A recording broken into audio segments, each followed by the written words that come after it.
Estuvimos hablando en el primer encuentro, después del verano de 2020, este año tan señalado, que iba en relación a la soledad. Y hoy continuamos dando una parte explicativa desde el concepto, desde el punto de vista evolutivo de la soledad en el ser humano, y vamos a proponer un tratamiento desde la medicina china en relación a esa experiencia de soledad en base a lo que explicábamos el otro día y que explicaremos ahora. Entonces, la primera cosa interesante en la fisiología de la fisioneurología de la soledad nos la encontramos mirando atrás en el tiempo y viendo la repercusión que ha debido tener en el ser humano esta experiencia de soledad. La primera cosa que debemos recordar o que tenemos que ver y observar es si esto se sigue utilizando o se sigue viviendo de manera traumática en el ser humano o se utiliza socialmente en algún lugar, etcétera, etcétera. Y creo que sabemos todos que sí, ¿no? Desde los silencios que puede ejercer un ser humano con respecto a otro cuando se ha enfadado y cómo le aísla y cómo se aísla, cómo busca ese sentido de o donde el ser humano siente el poder porque el otro depende de ti para poder sobrevivir. Y si miramos en algunos países, incluso todavía hoy sigue siendo la mayor pena el destierro fuera del país donde vives. Y mirando evolutivamente, lo que podemos observar es cómo en el ser humano, antiguamente, en la era paleolítica anterior, etcétera, etcétera, y posterior, pues ha debido o ha tenido que vivir en comunidades para poder sobrevivir. El ser humano es un ser social que necesita del resto para poder sobrevivir. Y mira, no lo hemos hecho del todo mal, porque somos unos cuantos en el planeta y en relación al resto de seres vivos, pues somos bastantes dentro del grupo de los mamíferos.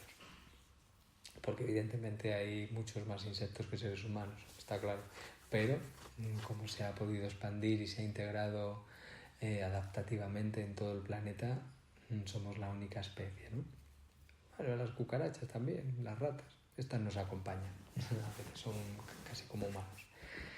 Bueno, la cosa está en que cuando miramos atrás en el tiempo, nos encontramos cómo el ser humano ha necesitado de otros seres humanos para sobrevivir y cómo antiguamente, ¿qué podía suponer el que te echaran de la tribu, te desterraran? Si miramos un poquito y vemos los peligros que podría haber entonces, los peligros eran muy altos, sobre todo ligados a animales y cosas así, depredadores que nos podrían atacar, pero donde más peligro había también eran en los procesos infecciosos. De hecho, lo que suponía era la muerte. Si te desterraban de la tribu, era casi suponer que morirías. Y bueno, pues imaginaos la sensación. Esto es algo integrado y que todo el mundo, si nos trasladamos a aquella época, podríamos sentir o intuir cómo si nos echan del grupo del que dependemos, imaginaos ahora, que nos aíslan de la sociedad en la que vivimos y tenemos que buscarnos la vida pues cazando, pescando o haciendo alguna cosa. ¿Qué es lo más efectivo que hace el ser humano? Es todavía dentro de la sociedad robar, pero si tuviéramos que sobrevivir de esa manera la cosa se nos complicaría bastante. Y si no tenemos hospitales, y si no tenemos medicamentos, y si no, imaginaos, ¿no? Nos entraría el pánico. Y eso es lo que pasa. La experiencia de soledad o el aislamiento lo que produce es vulnerabilidad. La experiencia o la sensación de vulnerabilidad en la persona, en el cerebro. El cerebro se asusta y los niveles de estrés, el simpático y la respuesta adrenal se disparan, cosa que ya, de la que ya hablábamos el otro día. Y no solo ahí, sino que la inmunología provoca una respuesta muy peculiar, porque si nosotros miramos y observamos, no es lo mismo una infección por bacterias que una infección por virus. Y aquí podemos ver cómo la inmunología se adapta en base a la respuesta de la soledad, porque mirando en las sociedades, cuando nosotros vemos cómo se contagian los virus o dónde existen los reservorios de los virus de virus están en los organismos vivos, no están en los sitios duran poco, necesita de cuerpos vivos para transmitirse, con lo que el índice de contagio por virus en una sociedad masificada es muchísimo más elevado que en una persona que no está comunicada con ningún otro ser humano. O sea, es muy difícil contagiarse de una enfermedad vírica cuando estamos aislados, como se suele decir. Entonces, lo que sí es fácil es beber aguas contaminadas o coger alguna infección por bacteria.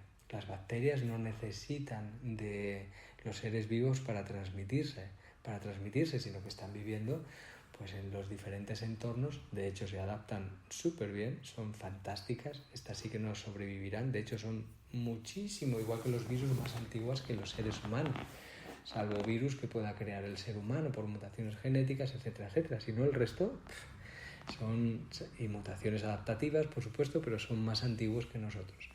Las bacterias también, y nos perdurarán probablemente. Con las cucarachas, casi seguro. ¿Y qué es lo que ocurre? Que antiguamente, cuando el ser humano se veía aislado y no necesitaba una respuesta del sistema inmune directamente ligada a una respuesta intracelular, que es la necesaria cuando nos contagiamos de una infección vírica, lo que derivaba era mucha actividad del sistema inmune a las barreras para protegernos de una infección bacteriana. Esto se traduce en lo que vemos en analíticas muchas veces, etcétera, etcétera, y cómo trabaja la inmunología en relación a, por ejemplo, una respuesta alérgica es una respuesta del sistema inmune en barrera, ¿bien? No es una activación por infección ni muchísimo menos. Y cuando estamos hablando de activación del sistema inmune en barrera, estamos hablando de TH2 principalmente. Hay más, TH2, TH17, etc., que se van activando en diferentes procesos. Pero por diferenciar, TH2 los dirigimos en la actividad inmune, los linfocitos TH2, hacia las mucosas, hacia las barreras, para protegernos de infecciones bacterianas. Y TH1 en la respuesta a los linfocitos TH1 en respuesta específica intracelular con respecto a virus.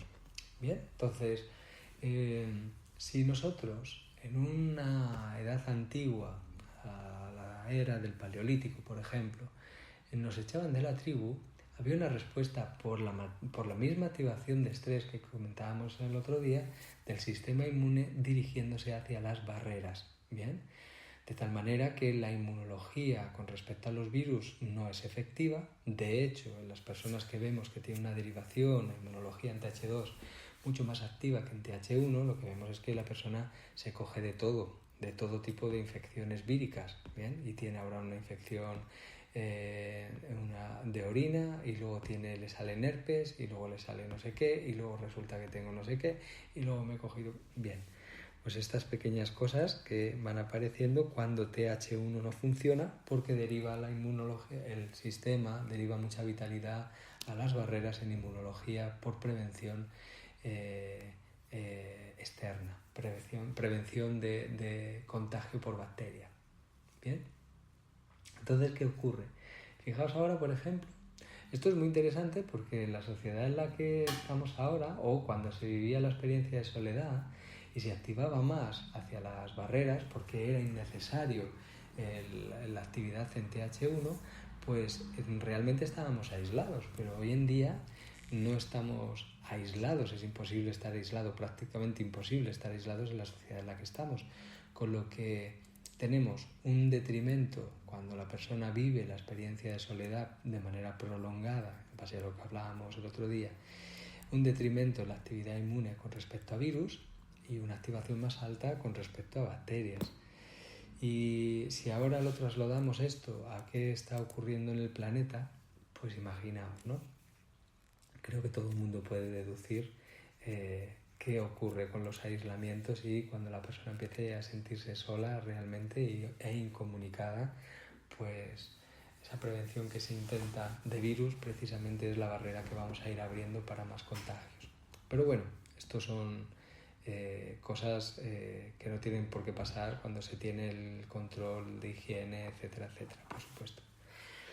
Bien, en este sentido evolutivo y con esa vulnerabilidad ya vamos viendo cómo la soledad, las primeras cosas donde vamos a notar que afecta a nivel de relación social también va a ser en la efectividad de la tarea que desempeñamos. O sea, se va a ver muy mermada, ya sea en trabajo de oficina, ya sea trabajo del tipo que sea, más mecánico o más neuronal, va a dar igual, porque va a afectar al rendimiento muchísimo. Bien, porque una de las cosas que van a fallar también es la motivación. De tal manera que cuando no hay motivación es mucho más difícil dar una respuesta con un gasto de vitalidad mínimo. Creo que todo el mundo, o muchas personas, habremos tenido la experiencia de hacer deporte motivados o hacer cualquier cosa motivados o sin motivación. Cuando lo hacemos motivados es como que tenemos una cantidad de vitalidad enorme, ¿no? Y podemos continuar en algún proyecto, en algo que nos interese de verdad y con poquito descanso nos recuperamos. Esto es muy diferente cuando no estamos motivados. Cuando no hay motivación, estamos como tirando a fuerza o a golpe de voluntad. Y el esfuerzo de voluntad es básicamente cortisol alto, sistema simpático activo crónicamente, cortisol activo crónicamente y estrés. De tal manera que en el sentido de la activación por motivación o no, la soledad merma la parte de la motivación, entre otras cosas, y la motivación es dependiente de dopamina. Y la parte del esfuerzo a golpe de voluntad es dependiente de serotonina. Con lo que aquí vamos a ir a lo que también explicábamos el otro día, a tener una mala respuesta de conexión con el área prefrontal neurológica y mucho más a la zona límbica, con lo que cada vez vamos a ser más de hacer y no pensar y hacer y después ya lo justificaremos, que el hecho de valorar coherentemente la situación y encontrar una solución correcta y efectiva. Y tomar una decisión también consecuentemente correcta y efectiva. Entonces, bueno, el gasto de vitalidad muy alto, fatiga serotonérgica y las puertas de la depresión, ansiedades, etcétera, como ya veíamos el otro día también.